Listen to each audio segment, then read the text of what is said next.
Timbang pinter ku mau luhur atau goblok sopan. Sombong dosa, sopan iku apik. Berarti goblok apik. Lah aku bilang sampean orangnya yakin ya. Jadi, aku yakin ngarepe pangeran. Moga aku pengagum pangeran. Pangeran nggih barang goblok kok ana gunane. Mulane kula dadi wong pinter tapi sering istighfar. Tenan lho kan, aku wae alim lah aku sering istighfar. Mergo kadang-kadang iku mulane kula nu termasuk wong alim sing jarang terima fasilitas. Mergo aku izin ketemu pangeran. Ya jale misale Rugen mondok. Misale kan mondok, meskipun ora terjadi. Rugen mondok 16 tahun hafal Quran luanya. Terus juara nasional. Juara tahfidz nasional Rugen. Keriting gendut umur umur 16 cek imut-imut. Engko ujung-ujungnya apa? Rungokno. Untuk hadiah umroh, terus uang 50 juta. Oke itu baik ya, dari segi syiar itu baik. Tapi tetap statusnya mendapat. Ya statusnya, sehingga bisa saja kita dimintai tanggung jawab Allah. Ke apal Quran tak paringi gampang kok untuk umroh, untuk duit. Apa yang kamu lakukan untuk Quran? Ternyata dia ngapalkan untuk lomba. Semuanya untuk lomba dan untuk mendapat. Ketika kancamu sing goblok, Quran rapal, kitab ora alim, terus urip ning Gunung Kidul, mung berhubung melarat kan urip ning Gunung Kidul. Berhubung ora juara nasional yo ning Langgar Penceng. Tapi akhirnya mulang Quran cah cilik-cilik. Sono bocah iso maca Quran ya sebab ndekne, ada pengajian Quran sebab ndekne karena dia ada juara nasional. Sing iki goblok memberi. Napa? Sing iki pinter mendapat atau menerima. Sing paling tak wedeni dadi wong alim iki. Banyak teman kita yang ndak alim urip ning pedalaman, akhirnya gawe masjid, gawe madrasah. Kita sing kecelok alim pinter pidato diundang untuk sangu duit kas masjid. Lho kowe ora usah guyu, kowe ora usah melok ngenyek dosa kowe melok ngenyek. Artinya aku mulai jangan-jangan goblok kamu jarak ngono. Karena ingin memberi, tidak ingin menerima. Mulane aku tetap hormat kowe. Hormat banget, hormat banget. Maka hidup ini, makanya kula suwun, siapapun yang alim itu menjaga diri dari mendapat. Tapi Joko terus gedeng pengajian ya keliru. Uripe masjid itu nak ana pengajian. Tapi kiai ini kudu iki. Taruh saja misalnya dia harus tahu kalau misalnya dapat sangu 2 juta. Harus langsung dizakati. Ora usah ngenteni setahun. Karena potensinya uang ini satu, kalau ilmunya dia manfaat, mungkin seimbang ilmu manfaat untuk 2 juta. Tapi kalau ilmunya enggak manfaat, dia harus zakati. Ya zakati apa saja. Lagi masjid juga 2 juta duit cemen. Dikekno masjid sing lebih apa? Enggak urip atau dikekno pondok. Ya paling penting dizakati lah. Gue pribadi ya sak kadare, gue anak bojone ya sak kadare. Sehingga ulama dulu kalau zakat itu ada yang sampai 50%, ada yang sampai 2/3 apa? Persen. Makanya Saiban Ar-Ra'i ketika ditanya, zakat menurut kamu berapa? Saiban Ar-Ra'i, ya zakatnya wong khawas ta wong am? Wong khawas. Ya wong khawas iso 100%, iso 50%, iso 80%. Karena tadi dia takut hisab. Umpama aku kenal sampean ngene iki kok ora krana ngaji Jalalain wedi hisab. Karena kalau kenal ndak di luar ngaji paling ya. Misalnya aku di daerah santri nggak di luar ngaji. Paling kon mijeti, kon gowo tase. Ya sudah seperti itu, reputasinya semuanya khadzun nafsi. Tapi kalau kenal seperti ini kenangannya kan saya ngajar Jalalain. Kowe mulang belajar. Semuanya tentang Quran, semuanya tentang ilmunya Allah Ta'ala. Sehingga sebaiknya kita ya kenal hanya gini-gini saja, ora usah akrab teman-teman. Mari ruwet. Jadi ulama dulu itu sampai seperti masyhur itu dawuh Imam Syafi'i. Itu sampai tak figura. Wadittu annal khalqa ta'allamu hadzal ilma wa ma nusiba ilayya syai'un minhu. Sebagian riwayat harfun minhu. Saya suka kalau semua orang belajar ilmu saya, maksudnya ilmunya beliau tentang fikih. Tapi tidak satu pun dari ilmu itu dinisbatkan ke saya. Jadi intinya Imam Syafi'i ingin orang itu belajar halal haram, belajar caranya haid gimana, basuh kok haid itu piye, nak tolak piye, iddah piye. Kemudian enggak perlu kenal saya kata Imam Syafi'i. Karena dia yang diinginkan adalah semebare ilmunya Allah Subhanahu wa Ta'ala. Orang kok terus dimenet umat sakmene nak nggih rombongan wali songo selisih piro. Lha iku mergawe jenenge napa? Tapi misalnya rano sing mergawe ya rano sing ziarah, jadi repot zaman akhir. Ya sudah seperti itu. Makanya kalau ini cerita ya, ulama itu orang paling tersiksa karena tadi kalau dia ngomong semuanya adalah wa a'lamu bi muradi bidzalik, problemnya pertanyaan itu. Quran turun untuk memberi penjelasan. Lalu bagaimana kalau Quran sendiri tidak jelas, yaitu awailus suwar. Karena tersesa itu, maka ulama memberi satu analogi. Meskipun tidak yakin, tapi bikin satu kiasan. Kira-kira maknanya seperti ini. Ya, saya tadi punya tamu yang cerita jeleknya istrinya. Cerita A sampai Z. A sampai Z itu nggak ada maknanya, tapi kamu tahu kan maknanya. Nggak ada maknanya, tapi kamu tahu maknanya. Maknanya apa? Detail. Paham ya? Nah, orang Arab itu tahu. Andaikan kamu orang Arab hidup saat itu tahu. Quran itu begini, hamim. Dia tahu. Ha itu merujuk apa? Mem merujuk apa? Jelas ya? Tapi tetap saja kita tidak tahu yang semestinya. Sehingga kita tetap ngendikan wallahu alam. Dan itu makom tertinggi. Itu makom sampean semua. Lah saya milih makom sing dek-dekan. Mulane nerangno mau iku makom dek napa? Dek sing makom dhuwur napa? Wallahu alam. Sampeyan milih makom dhuwur tapi gak manfaat. Kalau milih makom dek tapi napa? Manfaat. Kayak tawakal itu makom paling dhuwur. Tapi akhirnya nganggur, klunak-klunuk ning omah. Sing ora tawakal do mergawe duwe karyawan manfaati wong akeh. Ki milih ndi? Jare kancaku, sakjane ora tawakal. Angger gak di toko ora nganggur dhewe. Cuma wong kiai ora ada alasan dadi nganggure, alasane apa? Tawakal. Jelas. Mohon jadi jelas. Jadi ulama itu orang paling tersiksa dalam menganalisis seperti itu. Kalau bilang enggak memahamkan, padahal Quran sendiri motivasinya atau tujuannya memahamkan. Sementara kalau faham betul, nyatanya Quran ada ayat mutasyabihat. Jadi saya setengah-tengah ngerti polanya, tapi tidak ngerti detailnya. Apa? Ngerti polanya, tapi tidak ngerti detailnya. Yang nggak ngerti detailnya kita ngomong wallahu alam. Tapi kok ngerti polanya? Piye-piye Quran turun itu lil mubin, lil ibanah untuk memberi penjelasan. Kan nggak kebayang kalau memberi penjelasan, kemudian Quran sendiri maknanya ndak jelas. Ini setengah-tengah. Piye-piye Quran walaqad yassarnal Qur'ana lidzikri fahal mim muddakir. Sehingga ulama mulai dulu tetap ngendikan kalau maknanya Yasin Kanjeng Nabi mergo urutane ya urut tenan. Yasin ya Muhammad, misalnya wal Qur'anil Hakim innaka ya Muhammad laminal, kan sambung mboten? Sambung kan? Coba Yasin ganti makna ya Muhammad. Wahai Muhammad, demi Quran yang agung kamu adalah laminal mursalin. Sambung mboten? Toha misalnya, Toha ya Muhammad ma anzalna alaikal Qur'ana litasqa. Sambung mboten? Sambung. Makanya mulai dulu ulama berani sholatullah salamullah ala Toha Rasulillah sholatullah salamullah ala Yasin Habibillah. Sekarang kamu pakai makna sing makome sampean tadi, makom wallahu alam.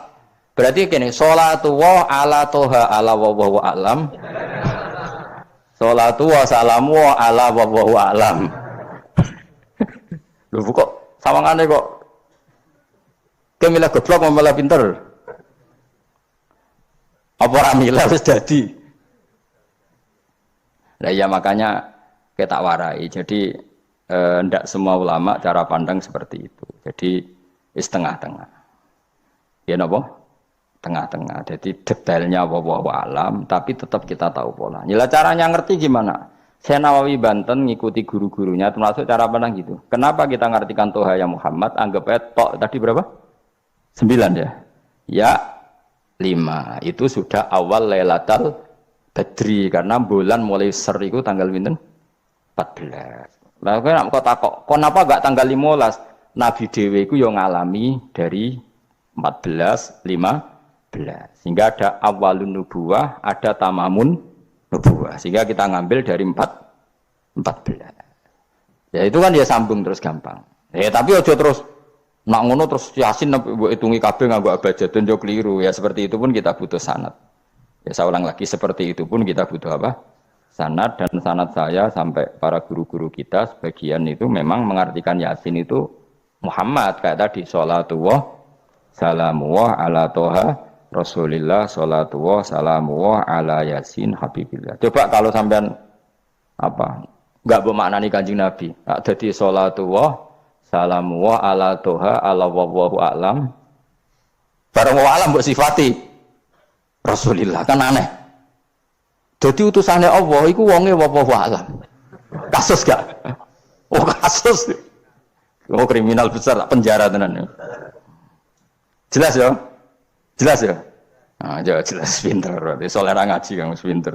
Sesuk ora usah mangkat wis pinter, no? Benar. Nah, inti dari cerita Yasin itu begini, Allah menceritakan pada kekasihnya yaitu Kanjeng Nabi Muhammad SAW bahwa di antara metode dakwah itu kirim utusan. Ya, saya ulang lagi. Dulu Rasul itu di ibu kota kan ya. Rasul semua itu yang Rasul betul. Rasul itu ada dua, ada Rasul yang diutus Allah langsung yang jenenge Rasulullah, napa? Ada Rasul delegasi, kayak sini Mursalun yang di surat Yasin itu Rusulu Isa. Jadi tidak langsung dapat mandat dari Allah, tapi dari Nabi Isa. Yang Isa ini namanya Rasulullah, siapa? Lah yang utusannya Isa jenis Al-Mursalun, tapi Rusulu Isa. Jadi utusannya Nabi itu menunjukkan, ini makanya kita sering kecolongan gara-gara itu. Sekarang tuh banyak kiai sentral yang nggak punya ustadz ya atau kiai binaan di kampung-kampung. Makanya sekarang banyak kecolongan, banyak orang alim di daerahnya tapi dia istilahnya sekarang di Menara Gading. Tahu-tahu di kampung-kampung pedalamannya diserang aliran sing aneh-aneh. Karena ini tidak punya utusan untuk meluruskan ahli sunnah apa? Ya, harusnya enggak seperti itu. Jadi ada Rasul sentral, ada yang didelegasikan ke kampung-kampung tertinggal. Anggap aja niru Nabi sinten Isa. Kayak Rasulullah juga gitu, beliau di Madinah, tapi Sayyidina Ali, Mu'ad disuruh ke Yaman. Kita tahu kan? Mu'ad, Abu Musa al-Asy'ari, Sayyidina Ali disuruh ke mana? Yaman. Dan semuanya dapat tugas apa? Basyiru wala tunaffiru. Napa? Basyir apa? Yassiru wala tu'assiru, basyiru wala tunaffiru. Cung nak ke dakwah gawe gampang, aja gawe angel. Saiki dakwah kan tiga angel. Apa nerangno ilmu kok ana podium regane 3 juta. Sound system tak 3 juta. Lha nerangno ilmu ora jelas manfaate kok cek akeh biayane. Aku mulang jalalane 200.000 bontek ora acara bengi iki. Pokok ilmu juga gampang. Apa nerangno ilmu cek repote. Tapi ra nyindir biasa wae ora usah tersinggung. Apa nerangno ae. Lho tapi nak niati siar ki monggo, tapi aja niati ngaji ora kasil. Niati ngaji wis ngene iki, butuh ngaji wis. Saya berkali-kali ngaji ya seperti ini. Karena ajarannya apa? Yasiru wala tu'asiru. Gawe gampang. Gawe gampang nerangnone ya gampang, khitobe ya gampang, masyarakate ya digawe gampang, sing penting ora dosa. Sing penting mboten apa? Riyen Kanjeng Nabi pengen ngaji kadang sahabat ya jek do turu nang masjid. Kadang Nabi nak kesuwen mbek ngenteni ya turu. Aku pengen contoh Nabi selawatan kok dinyek kubu sebelah. Mana ada dalilnya kalau sebelum sholat pujian? Kok ditakoki hadisnya malah repot kabeh. Tapi nak ana wong muni Nabi kok ora dinteni sahabat ning masjid ku keliru. Dhisik sahabat do ngenteni Nabi. Tapi aku ora roh, iku pujian ta ora ya ora roh. Aku ora direkamane. Lah iki senane takok ada hadisnya enggak? Padahal nak ana hadisnya ya ora iso maca. Iku tuwenang yang pede ta kok ngono subhanallah zaman akhir ta apaan. Yang jelas sahabat itu ngenteni. Nah gara-gara ngenteni itu keturun. Rai-rai ngene iki nak ngenteni kan keturun. Mulane nak ditakok, dongane iku ngaji apa? Dongane ngaji bismika Allahumma ahya bismika wa amut. Iku dongane ngaji. Ana sing protes, "Wak dongane tiyang turu, Pak." Ya lha iya nak ngaji iku turu. Mulane takoki dongane ngaji apa? Bismika Allahumma ahya wa bismika wa amut. Mergo agar ngaji turu. Tapi ini kisah nyata, ono wong alim mubalek ngomong ngono protes. Pak Yai, saya ini orang alim, banyak apal hadis. Gimana? Tidur pengajian itu sunat. Wah kaget gini, wah wong alim tenan. Wong alim tenan, wong kanca kula, sing protes iki kanca kula alim. Ya tak warai dhisik, saiki pinter wis. Protes. Kenapa kok sunat? Kata Pak Kiai pengajian itu pertamanan surga. Di mana-mana pertamanan bikin orang ngantuk. Wah, Kiai nak merasakan pengajian, datanglah ke pertamanan surga.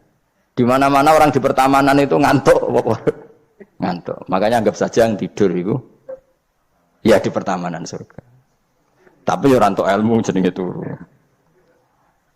Jadi mulane kula nu dadi kiai wis lega watine. Sing ngrungokno ya monggo, sing turu ya monggo santai mawon. Ilmuku cukup untuk menganalisis itu. Jadi ilmu saya cukup untuk menganalisis itu. Kalau terang malih ya. Jadi Rasul itu semuanya di pusat kota. Makanya ada litung tiro ummal qura. Ya, semua Rasul itu di pusat kota. Ora oleh Nabi kok wong desa. Tapi desa-desa ini dikirimkan santri-santrinya. Sehingga kita kenal misalnya Sunan Bonang punya utusan Sunan Wijogo. Kali Joko dakwah daerah Seragen, Boyolali sampai Jogja menawa tapi aku ora roh Jogja tenan pura tapi Ndok Arwan tok Solo 3, Boyolali, Seragen tapi menawa ya tok Jogja barang. Terus Mbah Sunan Bonang punya murid Mbah Soleh yang sampai Sarang misalnya. Itu mulai dulu gitu. Sehingga saya termasuk orang yang bapak saya kandung itu hidupnya itu paling 2 kilo dari makomnya banyak Sunan Ampel, Mbah Ibrahim napa? Asmara Konti. Ya Sunan Ampel itu ketua Wali Songo itu punya bapak itu di daerahnya bapak saya. Namanya Ibrahim napa? Asmara Konti. Nah bahasa Arabnya As-Samar Konti. Terus ini punya bapak namanya Jumadil Kubro itu di Mojokerto. Karena logikanya tadi ketika dari mana itu Thailand atau Cempo itu ke Thailand apa Myanmar? Apa Kamboja? Kamboja. Tapi sakjane rapati Kamboja kowe kok roh nek iku Kamboja ora roh. Pokoke Cempo lah. Ya kalau enggak Kamboja ya Thailand. Atau kubu sebelah ngono iki kok angel temen redaksine. Daerah sebelah maksudnya daerah sebelah. Angel nerangno wong sufi angel. Mergo kowe wis terjustifikasi penting ku nak ra paham muni wallahu a'lam. Kacau. Gayane sopan tapi itu pelemparan tanggung jawab. Nah, dugaannya para sejarawan, saya termasuk yakin yang versi ini kan beberapa sejarawan itu kan macam-macam. Ono sing nulis buku profesi, biasanya rapati paham. Umpamanya nulis itu profesi bentuk royalti. Ono sing kiai alim paham sejarah tapi mau nulis wedi ra ikhlas. Biasane nulis ku rada golek dhuwit. Ono sing ora nulis ya ora paham koyo kowe, penting seneng kiai. Iku makome ya dhuwur. Penting seneng kiai. Nah keyakinannya banyak kiai itu Sunan Ampel itu lahirnya di Cempa. Jadi dibawa ke Tuban itu sudah ada. Sama beberapa ibu putri Cempa. Karena Tuban itu pelabuhan, kan dulu kan nggak ada akses kecuali apa? Pelabuhan. Maka turun di Tuban, ya di desanya bapak saya. Makanya keluarga besar saya itu dulu ya masih keren lah secara silsilah. Nah, maksudnya intisab ya, entah intisab gen maupun intisab apa? Belajar. Ya. Intisab ada 2, ada gen, ada apa? Belajar. Nah, sama intisab nasab maupun intisab sabab. Ini penting saya utarakan. Sehingga orang yang tidak nasab pun untuk barokah Kanjeng Nabi Muhammad sallallahu alaihi wasallam yaitu tadi karena kullu nasabin wasababin mungqatiun yaumal qiyamah illa nasabi wasababi. Jadi wong sing wis gagal nasab ngene iki iku iso intisab Nabi lewat nasab sebab yaiku napa warasatul ilm apa? Warasatul ilm. Jadi kowe sekali ra alim istaqballahu minna minkum taqabbal ya karim. Habib ora, ye ora, Gus ora, alim ora, sapa? Muhibbin, pecinta, penggemar. Kayak slang itu kayak ana penggemar itu. Nah karena bapaknya Ibrahim Asmara Konti itu wali itu kan ya orang alim. Makanya dia ke Mojokerto.